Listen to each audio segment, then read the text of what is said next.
Hello friends! Happy New Year's Eve! Huling araw na ng 2025.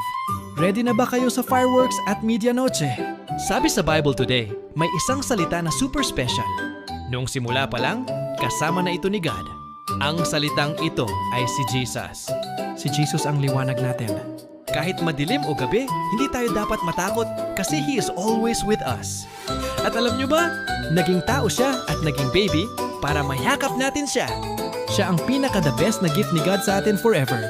Kaya ngayong New Year, huwag kalimutang mag-thank you kay God. Sabay-sabay tayo. Thank you God for Jesus.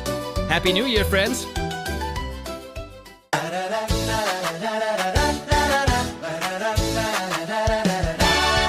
Sikikot ang Biblia, handa na. Ngayon ay araw ng pag-aaral.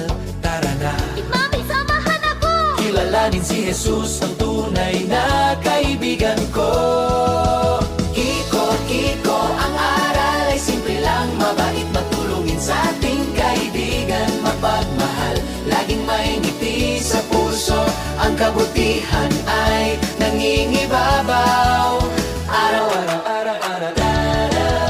Ang salita ay liwanag, sa dilim ay gabay. Sa tulong ng Espiritu, buhay ay makulay. Magiging mabuting bata sa isip at gawa. Pag-ibig ni Jesus sa atin ay tuwa. Kiko, ang aral ay simple lang, mabait, matulungin sa ating kaibigan.